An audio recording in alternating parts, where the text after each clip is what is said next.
All right. Hello, everybody. Hi, good afternoon. Good evening, East Coast. Hello, everyone.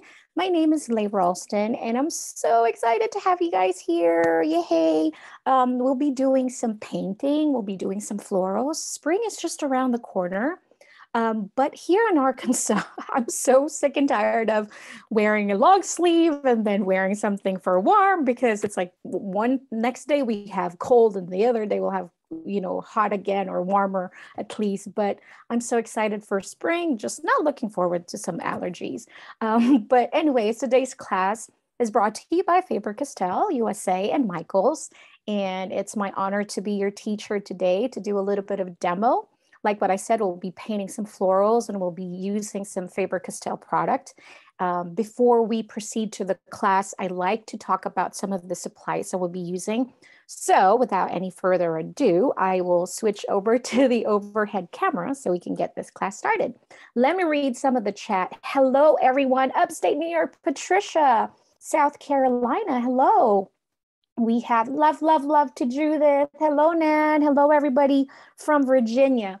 Okay, all right. So here in front of me, we have our fun supplies. We'll be using some Faber-Castell Albrecht Durer watercolor markers. Yes, I have some swatches here of some of the colors that I have. I will advise you guys if you are doing, why is my screen so bright so you guys can really see the color? Let me adjust that real quick. There we go. So I love doing swatches. This is a fun way to really see the colors of your supplies, whether it's like markers or whether it's pencil, just watercolors. If you are using a sketchbook or a journal, I really highly suggest you start doing this because different paper will give you different results. For example, in watercolor paper, if you're using a cold press or a hot press paper, cold press paper will be the one that has more texture and hot press will be more smooth. But if you're using just a regular, let's say a journal, like a Leuchtturm journal or a Hobonichi journal that I love, I do swatches in there too. It's a little bit of work, but I think it's really worth it in the end because you're going to see the colors, the effects, and how much, you can pull the pigments and move them around and all that. But that's fun stuff. So these are the colors that I have. Aren't they so pretty? Let me just move them closer. So these are the colors. The Albrecht Durer watercolor markers are available in different sets, but they're also available open stock.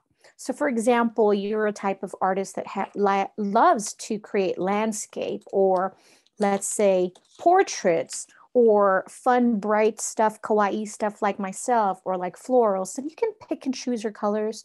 You can just choose colors and which one to invest in. All right. I also have 2 bowls of water. When I'm playing with watercolor, I really love having 2 water because this is where I would clean off the pigments and the colors of my brush. And then the other bowl would be to really clean my brush thoroughly so that when I am using it on my paper and on my, illustration, I am not contaminating the colors because of course the pigments will react with water. So you can just easily kind of like mess up your drawing if you don't clean your brush much thoroughly, right? Okay, so I also have different brushes in here.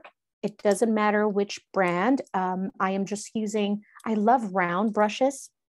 So if you don't have 2 bowls of water, I will wait for you, grab another bowl if you'd like. Okay, so brushes here. Margot said, yes, I actually get them online, but of course, Faber-Castell provide me with some supplies. But if you go on Michael's online, you can buy them open stock too. Yes.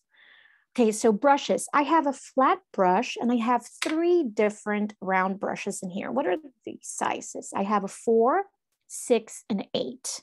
Now, with the round brush, the reason why I really love round because it's so flexible, it's versatile. You can create very thin lines and then you can also create like big, bold strokes, And also the bigger the brush is, the bigger your strokes are, but at the same time, it depends on the quality of the brand of the brush that you're using. It also depends on how much water it will hold, right? So those are the just little fun facts in there. I also have a artist palette in here, but I'm also using my Tim Holtz, what do you call this? Mixed media glass something. Wow, I'm so good. I can't remember the name, but this is what I use when I'm using some mixed media, because instead of having my palette, I can just look at this, directly apply. Since this is glass, I can play with some watercolors in here, some spray, my gelatos, you know, and then it's easy to clean. It's a very easy cleanup, right? So those are what I have in here. I am going to be using some pencils. Again, I am just using, usually I have an HB, but right now I have 4B in here, but any pencil, because we're going to create that banner with the pencil first. And then I have some PITT Artist pens. This is the big brush, but you can use just the regular one. Let me grab that. And then I just have this one, the light indigo or the sky blue, if you have that, for a drop shadow that we're going to create later. Okay, so now that we have all our supplies out, we're going to first talk about the markers. All right. So these are watercolor markers. I have tried many different markers. Okay, so this particular watercolor marker here from Faber-Castell, this is light fast, which means that the colors will last for a very long time. The saturation, the vibrancy of the colors will really stay bright and colorful, and it will not fade over time. It's also the payoff, the pigment payoff from this marker is just absolutely amazing. Because it's an artist quality, you are going to expect premium quality in here. So I like to use this two different ways. You can actually apply it directly in your watercolor paper like this, and then use your brush, and then you can start blending. I'm going to just zoom in so you guys can see how easily this blends. How much you can pull those pigments. Look at this. Isn't that just beautiful? And one thing I love about these markers is that they will not leave a mark where I lay down the pigments. Some markers that I've tried before, I would get frustrated because it leaves the strokes where I applied the marker. So if I have that and then I move it around, it leaves this, you know, stroke very visible. And sometimes it doesn't sit well with what I'm trying to do. So that's a little bit frustrating. So this one, you can just easily pull all those pigments and move them around. I love it. And like what you see in here, I can also apply it. I can also apply it here and then pick up all these colors, all these pigments like that, and then just move them around. Of course, with watercolor, the more water it is, the more you dilute it with water, then the lesser the opacity or the saturation of your color. You know, those are the little things that is very important to understand when working with different mediums. Like, for example, watercolors. I think it is the easiest one to use. I think it's my favorite because you can use it loosely, but at the same time, there's like, you know, little things to understand about this medium and how to use it and how to get better at it. And that's what we're going to do today. So we'll create that floral. Don't worry, it's going to be simple. You don't have to be Picasso. I don't have to be Picasso also to do this. So I'll teach you my process. I think talking through my process will help you better understand what I'm doing.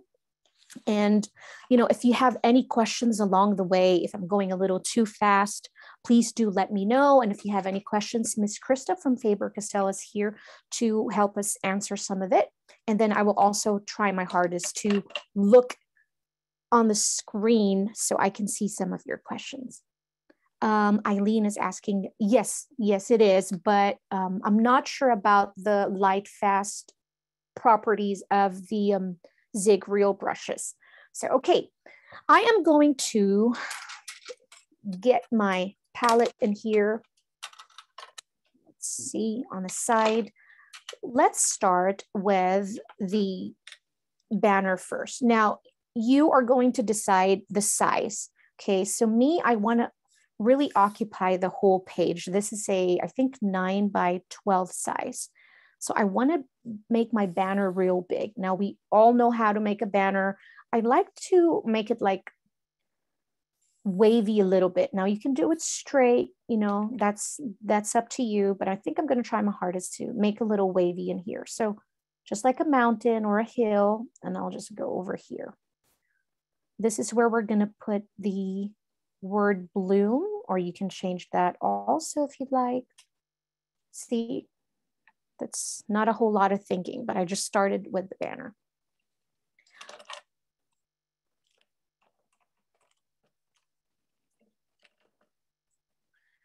Okay.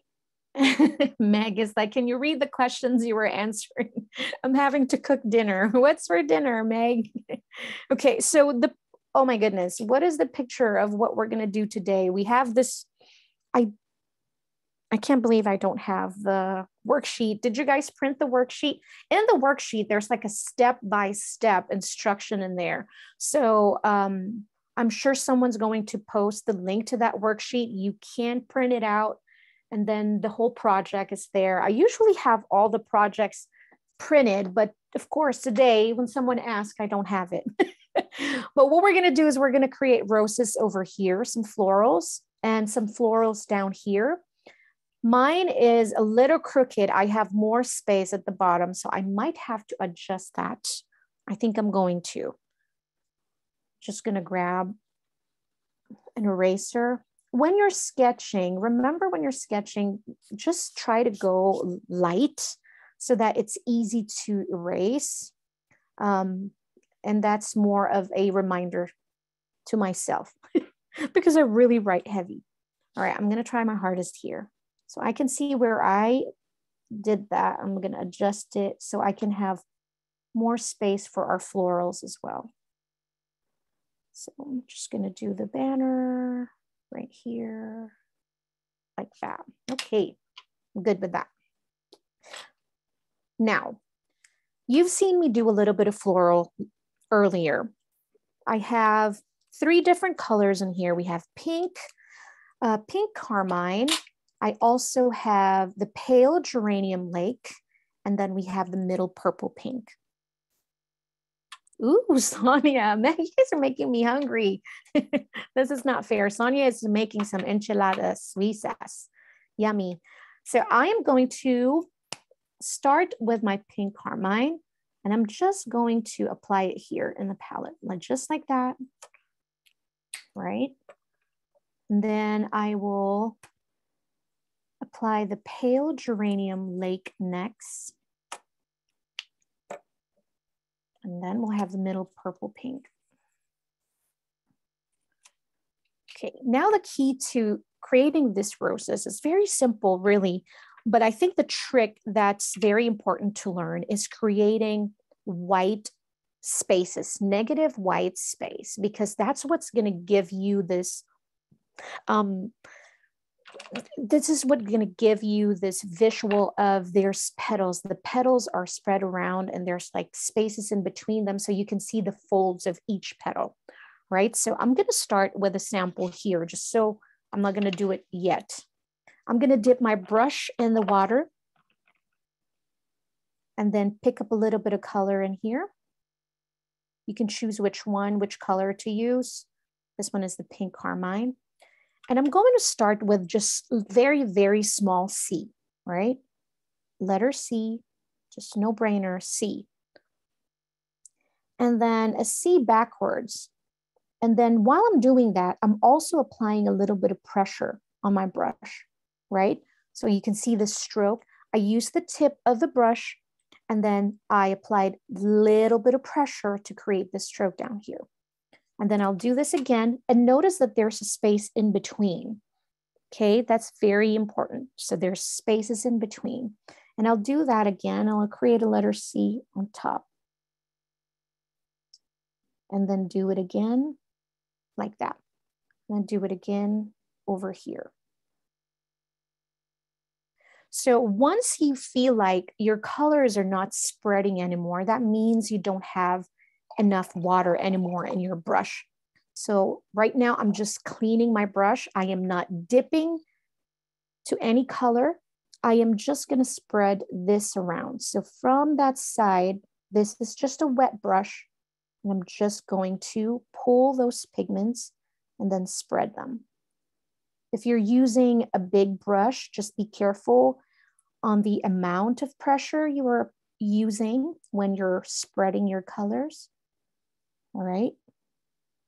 Because that's going to be the width of your stroke. Now we have those petals. And I'm going to do the same thing here. I'm just barely touching it, barely touching. And while this is still wet, I'm just moving the colors around, right? Just like that. So basically, this is what I'm going to do over here. All right, I'm going to get started. It's a little scary. Zoom out. Okay, now you want to visualize your whole project, right? So we have the banners over here. How many flowers are you going to fit in here? Now with the original artwork that I created, I have 2 floral, 2 flower in here, and 2 at the bottom. So 2 on the top, 2 at the bottom. Right now I'm using the number 6 round brush. Okay, so just kind of like plan your page. We have 2 florals in here, so I have 1 and 2, and then we will fill the spaces with some leaves and all that. So we'll make this as loose as possible, but we're just going to start with small C in the middle, and then we're just going to keep getting bigger and bigger, right? Remember your spaces like that. Move over here. I'm picking up some color, and I'm going to talk through what I'm doing because that's the most important part. You know, when you're watching some videos on YouTube and there's the artist doing what she's doing and there's no over voice over, and you don't know if she dipped in the water, picked up more colors and all that. Right now, I'm not picking up any more colors. I'm just using what I have left in my brush, right? So I'm just creating C's, right? Right now, look at my brush. It means that I don't have any more water or any more color in here. So my brush is drying up. Now it's time to pick up some water in here.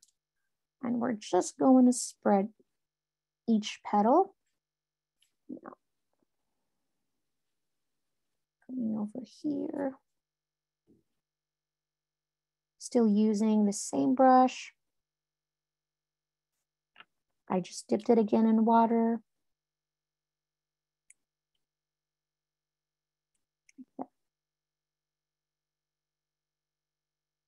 Dip in water. If you also have some rag, I do have a kitchen rag now. It's an artist rag in here because when doing watercolor, your eraser, okay, so think of this. If you're sketching, you have an eraser and all that, right? So when you're doing watercolors, your eraser is going to be a wet, clean brush. So if you need to like pick up some of the pigments and erase it, let's say, you need a clean brush. So sometimes after cleaning your brush in the water, you're going to have to clean it and just, you know, wipe it in a rag or a paper towel. I don't like wasting too much, so I just use some rag in here instead of a paper towel. Now I'm just picking up all the colors that are left in here like that. And I'm just applying it to where we created our C. If you feel like you want to add more petals, please feel free to do so. Just remember to keep some negative white space in between.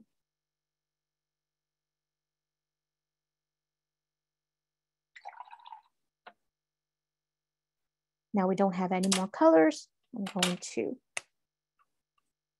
just add a little bit there. You can also, while this is still wet, you can also apply this directly in there. And remember, watercolor, this will follow the movement of your water. So it's all about that movement of the water. So that's why it's important to, where your paper is 100% cotton, where it's going to really stay moistured, that surface, because you really want to move those pigments and not dry so fast. Also depends on the quality of the watercolor. Sometimes once it's there, it's hard to move those pigments around. But, you know, I think the more you practice, the more you do it, you'll really get the hang of it. It's like how much water you're going to use, how much pigments. And look how saturated and how vibrant the colors are when applied directly like that. So this is what I like to do, is when I feel like, okay, I really lost all my colors in there, you know, when applied in the palette and picked up with a water brush, and I feel like I want to add more colors, then I will use the markers directly and just apply it. What I'm doing is I'm just following the first, it's kind of like the border, not really border, but where that letter C started. And now I'm just going to spread the colors around like this.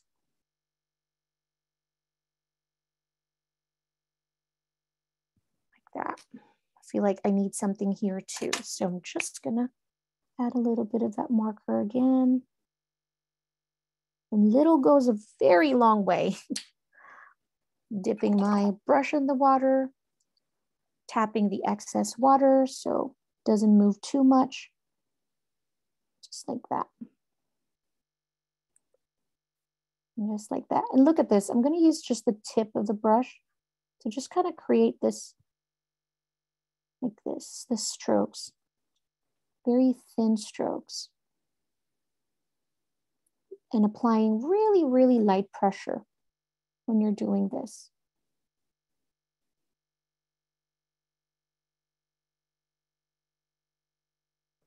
There. Cleaning my brush again. And then pick up more colors in here.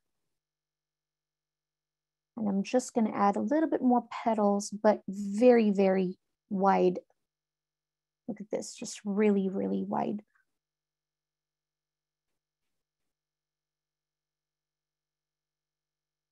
I'm going to stop in here where our banner is going to be. And I repeat the same process and go over here, picking up more water. So my brush is getting dry. Pick up color. Just like that. I'm going to leave it right there. Now again, if you feel like you lost a lot of colors, you can just always add right here, some certain areas in there, touch up. And then use your brush, tap the excess water. That. Repeat the same process.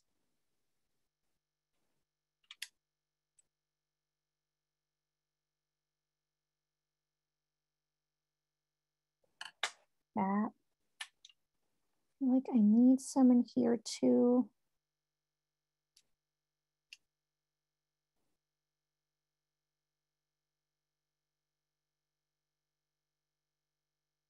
So pretty. This. Now I am just trying not to move my canvas around so you guys don't get too dizzy. But with you, remember, you can move your paper around, okay? So don't give yourself a hard time. Look at my hands right now. I'm having such a difficult time.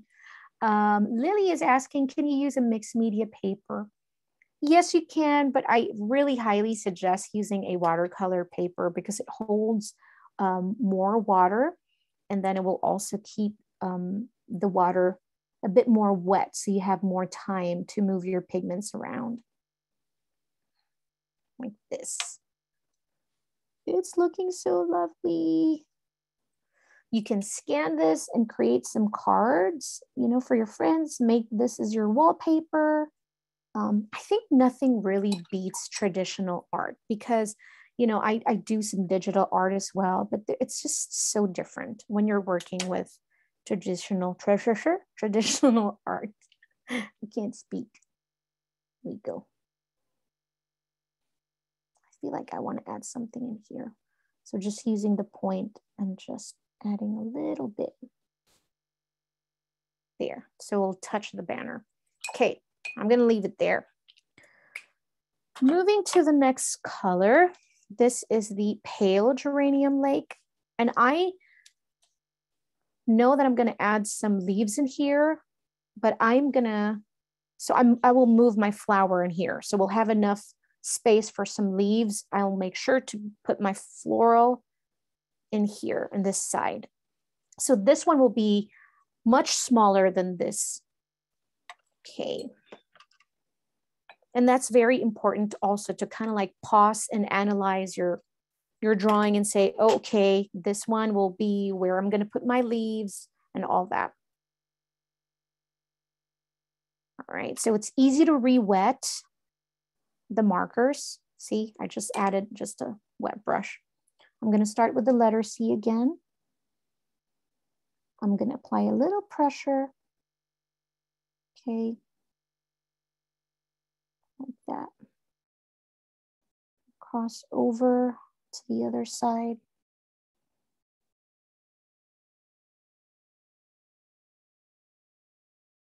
Like this. You can also do little by little stroke if you feel like you're not comfortable to create those big petals. Just like that.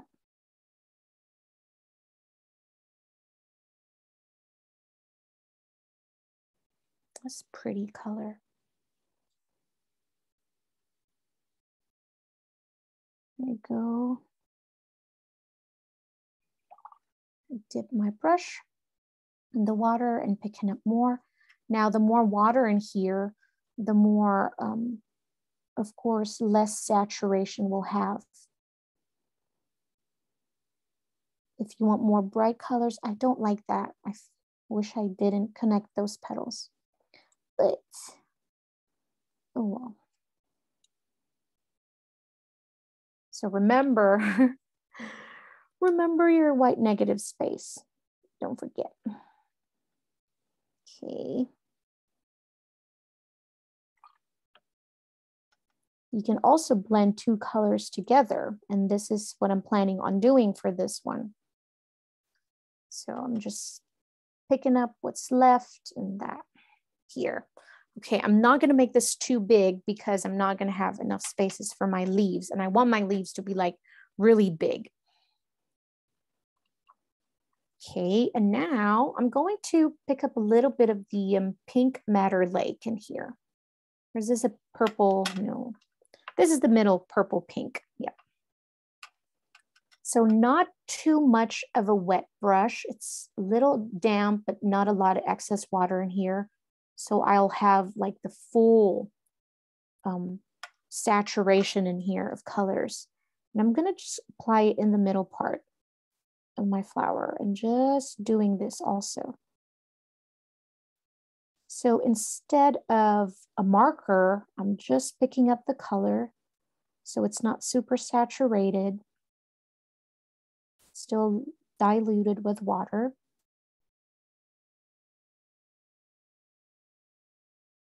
That. So I'm blending two colors now.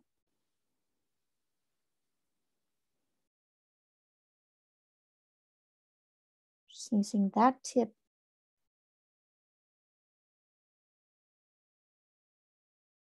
Just here.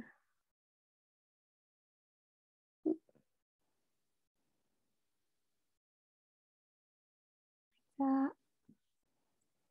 Okay, cleaning my brush, tapping some of the excess water, and then I'll move those colors that I applied so it will blend and it will not give me some harsh lines. Clean again. If you feel like you're moving the pigments a little too much, then that means you have too much water in your brush. So just keep dabbing if that happens. All right.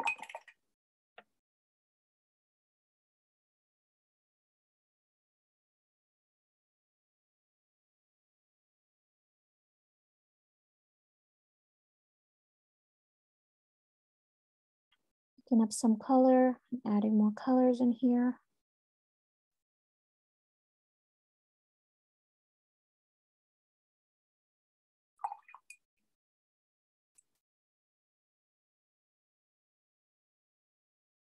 If you feel like you're not moving the colors or the pigments enough, maybe you need more water in your brush. See, it's like kind of like, do you have too much? Do you have enough or not enough?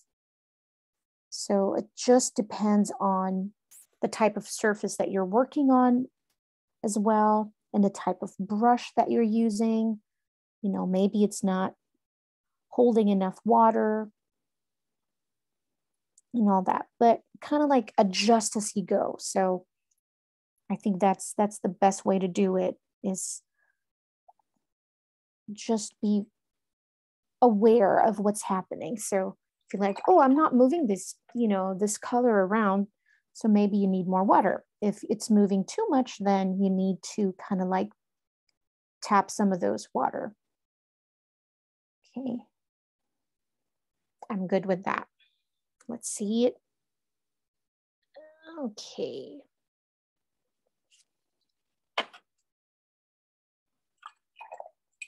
I feel like I want to add just some very, very, very light. So I have lots of water in this, you know, pigments that I have left. I'm just going to add some really widespread petals. Very soft in color. It's there, but it's not there, almost not there.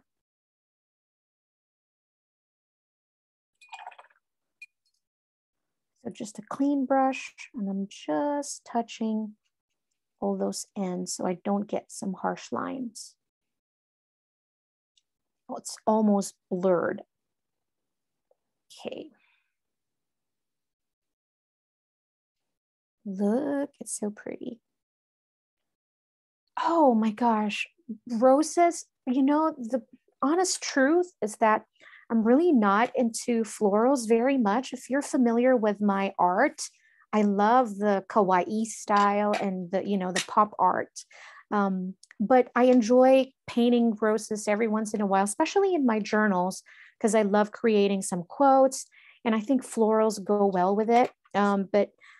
And so I don't think a long time, but I started practicing with florals. I'm going to say like 5 years, but you know, my roses then will be just like C's, very sharp lines. So I didn't realize that the more softer it looks and the more spread apart it looks, the prettier it gets. But then again, it's all about personal preference also, you know, so that's the hard part. It's like, well, maybe they love that, you know, that harsh lines. So there's nothing wrong with that too. So, but yeah, I hope I answered that question. It's okay. Roses, I understand the question. Okay, so I'm using 2 different greens in here. I have the May green 170 and the dark phthalo green 264. And did I mention to you guys that also the Albrecht Durer watercolor markers comes with 2 different tips. So there's a bullet tip. I think it's much bigger than a 1.5. Miss Krista might know that more than me. And then the brush end on the other side. So that's always fun. So if you want to create like details and use the marker itself directly, then that's definitely fun addition. Okay, so just cleaning my brush, I'm going to go move over and do my leaves. I'm going to start with the May green first, the light green. And I'm just going to create a really soft petal shape. So just really no overthinking here. I need more water. I'm just going to create a leaf shape. Leaf. Should be leaf. And then here, pretending that it's going to touch here, I'm just going to fill in this area right here, add more water so I can spread those colors around, right? And while this is really wet, my paper here, right? I can see the water still moving. I'm gonna dip my brush again in the water and pick up some of these dark ones. I'm just gonna drop it there. Look at that. And let those colors blend. Remember when you're working with watercolors, when it's wet, it really appears different than when it's dry. So when it's wet, it looks really saturated, bright, and all that, you know. But once they dry, those colors will kind of like will be muted just a little bit. But while it's still wet, this is called the wet on wet technique. And so I love creating with both techniques, the wet on dry and the wet on wet as well. It just gives a very different results. So I'm gonna do that. I'm gonna add the middle part of her leaves while it's still very wet. And I'm gonna leave it right here. I'm not touching that for now. I'm gonna create another petal. I'm just gonna let that dry. And I think what watercolor taught me is patience because I am a very impatient artist. Sometimes that's why I have my heat tool, right? But it's very different when you allow it to dry naturally. It's going to look so different because sometimes the heat does something to the paper. And so when you force it to dry, it gives you a different result. So I'm trying to be more patient. And then we have more to do anyway. So I'm just going to keep it like that and allow that to dry while I work on the other leaf on my left side. This one's a little bit smaller because I'm going to add 2 more over there. And I'm going to let it touch the petal of the rose. It doesn't matter, like that. And I'm going to, again, pick up some of the dark phthalo green and just drop it in there while my paper is still wet. Look at this. Oh, it's a beauty.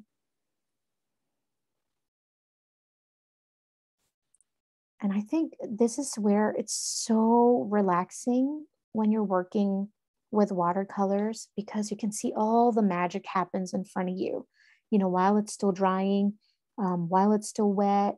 It's just, there's something about the paint. When the paint moves around with the water, there's something so magical about it. Okay, I'm gonna leave it right there. I'm not doing anything. I'm gonna need more May greens. I'm gonna just do this one side, just May green. Cleaning my brush, picking up some more colors. And I'm going to do this one where a leaf is coming from here to here, right? Right here. So it's going to look like it's setting on top of the banner flowers. So a really wet brush, just moving around the colors in here like that. Oops. Sorry. Thank you, Christine. Here we go. That. Dipping my brush in the water, and I'm just going to make this part right here softer, dabbing my brush. We're just going to make this really soft. As you can see, I just dabbed my brush in the rag and I'm moving this part around here so it looks like blurred and very soft so we don't get any harsh lines.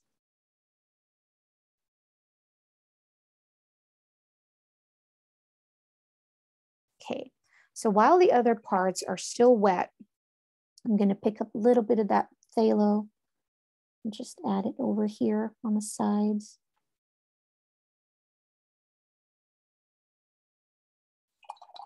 Clean my brush and just add a little bit of water in here, just dropping some water. So the pigments will move like that, picking up a little bit of color and then dropping it in here again. Just using the tip of the brush like that. I'm just gonna let that dry and I'll add another leaf in here, pick up some of the May green.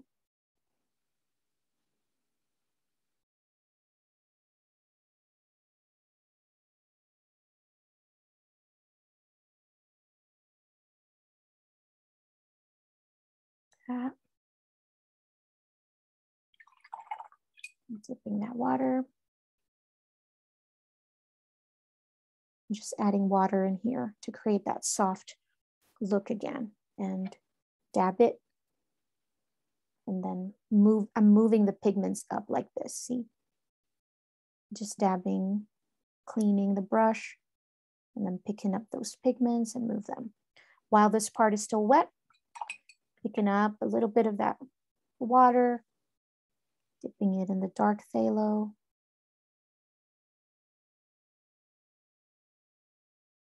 And just adding it here in our leaves.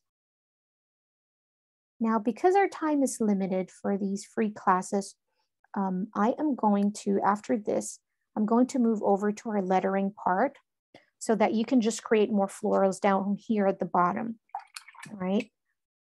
So we can tackle both subject today, the lettering part and also the painting part. Now here we have more spaces. What are we going to do with the spaces? You can choose to add more leaves. I can add, you know, a little bit of that eucalyptus looking leaves. Just depends on where you want to put it. So kind of like look around and see, you know what, it kind of look like it's coming out from here. You can do that. You can just do the strokes. Look at this.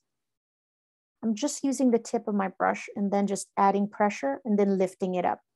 So pressure and then lift. So you can create those sharp strokes in the end. Again, let's do that. So use the tip of the brush, apply a little bit of pressure, and then lift your brush like this, right?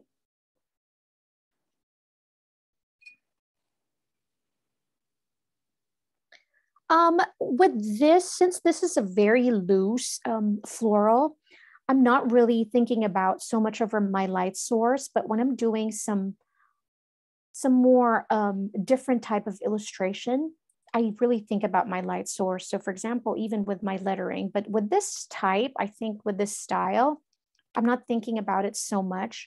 But with the shadow where I add the dark is just analyzing the flower. You know, when you look at the petal, like for example, this one, let's just use as an example. So if you look at it, you can see darker areas over here where the petals are in the middle part. So when it's spread wide open like this, you can actually, all of the highlights are over here on the very ends of the petals, but where they're touching the base of the flower, it gets darker in there. So you notice all my dark areas are over here in the middle part. So I guess with florals and with this particular type that we're creating today, that's the only thinking process of the shadows and the highlights that I'm, you know, considering is just that part alone. So I think if there's going to be a light source right now, I think it's in the middle part. It's kind of like we're really looking down at the flower at this moment. Okay, so I'm just going to add a little bit more of this. I feel like I don't have enough colors anymore. This is really diluted, really soft. Just keep adding it. I'm going to have one that's coming out from here.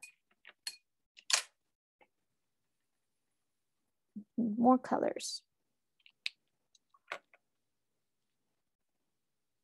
Picking up some of those. And then you can overlap your leaves. So this one is touching that other one, you know, so that's okay.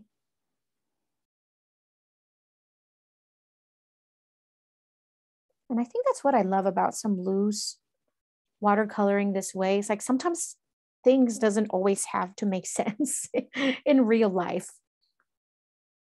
Like here, add a little bit in here, just so we can fill the spaces.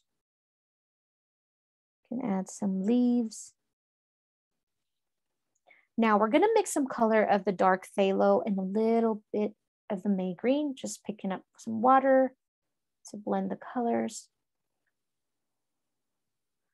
Normally, if you're doing perspective drawings, the darker, the closer it is to you, the darker the color should be. So the ones that are underneath has to be the lighter one. I want to add some here, just like here. So that's why we did that light first. So really just using my brush. And then what I want to do is just fill in with some irregular, oops, I think that's a little too dark. Mix it in here. Just imperfect circle shapes. Just gonna create that. You can use some pink also and not the green. Maybe, oops, look at that. Can add some of those pink that we used earlier instead of dark greens.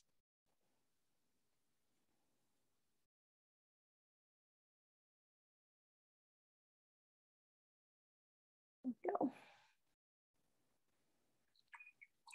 I think I'm going to add some pink later, but I want to proceed to my lettering part. Okay, so for the lettering, I did a little bit of, not a little bit, I did some brush lettering in the middle part where it says bloom, right?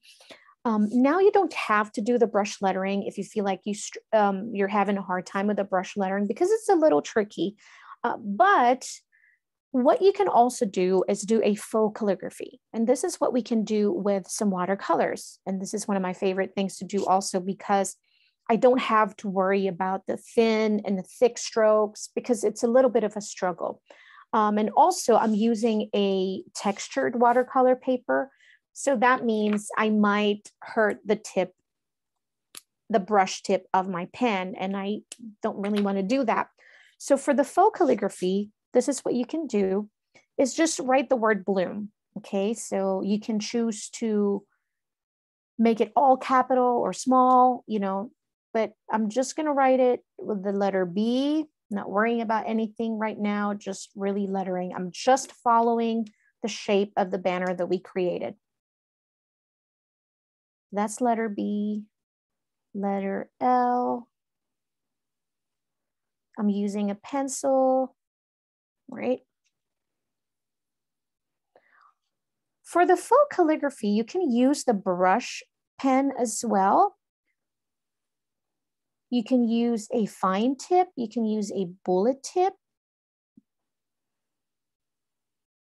Really, it's up to you because what we're going to do is just going to fake the calligraphy, the brush calligraphy here. Okay, so we have the word bloom. Now, how do we know where to add the thicker strokes? Now, if you've taken some of our classes for brush calligraphy, we have some of those on Michael's YouTube channel. It's all about the upstroke and the downstroke.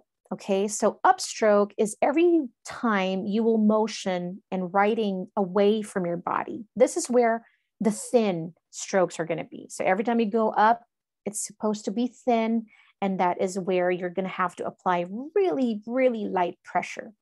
Now, every single time you go down or you draw towards your body, this is your downstroke, also known as a thick stroke. And this is where you're going to apply pressure. It's kind of like when we're painting those petals. Remember when you're applying pressure to create a thicker stroke, that's the main, that's the main thing you need to do with brush calligraphy, applying pressure to create the thick strokes and then applying really light pressure to create the thin. Now for faux calligraphy, we don't have to worry about the pressure, but we still have to understand where we're going to add the thicker strokes. So kind of like retracing what you did, I'm going up in here. So this is supposed to be thin. Now this one is a downstroke. Now I'm going to have to apply another line. You can choose and analyze and choose which part of the letter you want to do. So if this is our stroke, I know if I add another one here, it would touch my letter B, this part here where the oval is. So I'm going to choose to apply the other stroke on the left side, right? So it doesn't always apply when I say you can choose right all the time. Sometimes it doesn't always happen to be that way. Just depends on how you did the skeleton or your first sketch. Okay, so now I added that. Here, I know this is going up. So that's light, so that's thin. Here is where I'm going to apply another one because this is going down. So from here, where I'm going to zoom in just real quick, because thinking I'm going up in here, the connection, this is where you pause. When you're doing a brush calligraphy, I kind of pause in here, and then I apply pressure going down. So this is where I'm going to pick it up as well. And then I'm going to add another line over here, right? Okay, then retracing, I stopped in here. This is going up, this is going down. So this time I feel like I have enough space in here. I can actually add line here, like that. But look at this, we don't have enough space in here. So that's why sketching is really important, because you can adjust your stroke in here. Now we're not adding another line to make it thick. We're just adjusting the initial sketch that we did. There. Right? So now I'm going up, this is light, this is going down. So I have enough space here. I'm going to add it over here. Again, to where this connects, the down to going up, right there. This one went down, so I'm going to add a little bit here and go up. Now here, I'm going to add another, and then this one, it's again going up. For the letter M, I'll add another one here. Adjusting this, I need to adjust that sketch. So from here, going up. So this one's going down. We're gonna add another line in here. That means I just need to adjust this one also. So another one here. That's why letter M, if you want to practice your calligraphy the natural way, letter M is a good letter, because look at this, downstroke, thin stroke, downstroke, thin stroke again, then downstroke, thick again, and then thin again, right? Really difficult. Thank you so much, Sharon. Okay, so for this part, I want to add a little bit of thickness in here. Even though this is going up, I just want to add some flair, add some drama in here. So I'm going to add a little bit here, like that. And I will do the same thing to my letter B. So add some thickness in here, or some width. There. Good. I love it. Now we're going to have to erase our basic sketch. I cannot find it. I love using, there we go. Kneadable Eraser. It's my favorite, because this is really the best eraser to create just the perfect silhouette. Look at this. So I'm just doing like this. And it will just give me enough silhouette for my sketch so that I still have the guide. And if you feel like you want to erase a little bit more, then you can do this. Now I'm still going to use a brush pen, but with my guide being here already, I know exactly where to add my thin and thick. And at the same time, I don't have to be super, I don't know, stress about how much thickness I need to add, how much pressure I need to add, because right now it looks great to me. So I can just go over this like how I wrote it earlier, going up in here. So I'm gonna do this.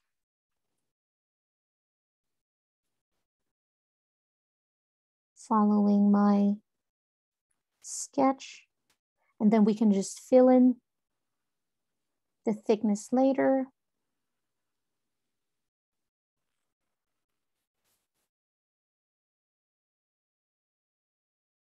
Especially this is really big lettering. It's even with me, even if I letter every day, I would still struggle with my thickness because it's just such a big piece of lettering here. So I love doing the faux calligraphy when I'm doing a very big piece like this. All right, so now it's time to fill in those areas that needs some thickness. So just following that guide, like this. I'm gonna go over here. Now, the PITT Artist pens are archival and also they are waterproof once dry. So if you want to color in your banner later on, you can do that. Just give it enough time to dry, some drying time in there so you don't smudge and create some boo-boos, because that will not be fun. Like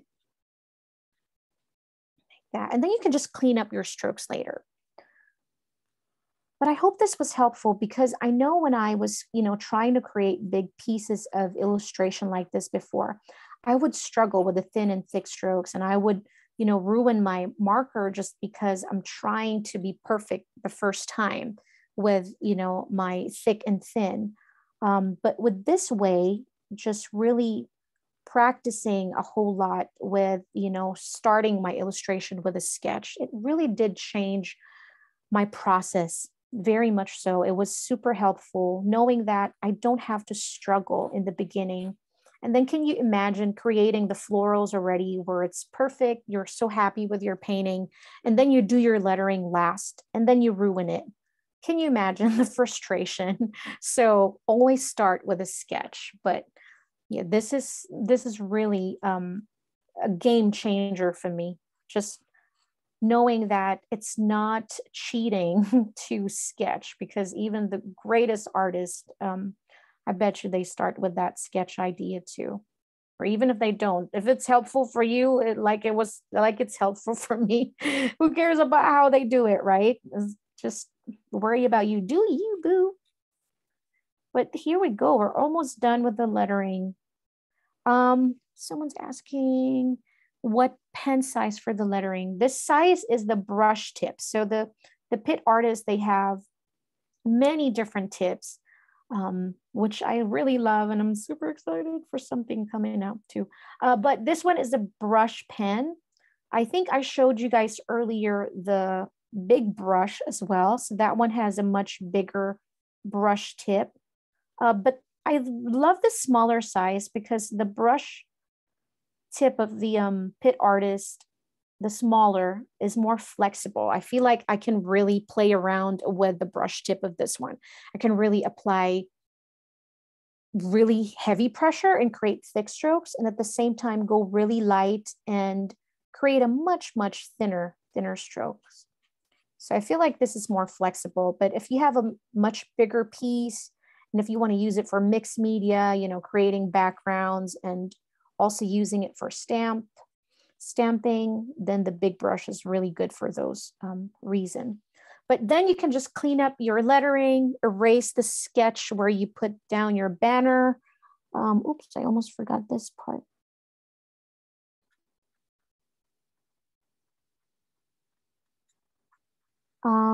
Before I leave you guys, if you're gonna do some drop shadow, this is where the light source is gonna come in, because you wanna choose just one side for your drop shadows.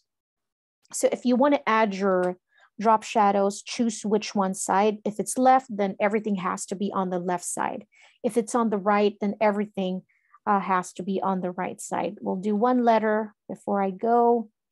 I hope that Amy, whoever was making some dinner, enjoy your dinner, you guys. That's yummy dinner. I will make some dinner too after this class. But as always, I super enjoy your company. I hope that this was, inspiring and helpful. I hope that you'll create more watercolor pieces, loose watercolor like this. It doesn't have to be a rose. It can be other type of flowers as well. But, just be, I think what it is just don't be so tight on the process. Feel free to just play around and make lots of mistakes, because it's part of that growing. And at the end of the day, it's always about that process. It's not about the final result. Of course it matters, but if you enjoyed yourself, I think to me that's a big plus. But enjoy your dinner, everybody. Patricia, thank you so much. Aurora, thank you, guys. Eat some for me. Enjoy your tacos. And I'll see you again next week. Love and light, everybody. Bye.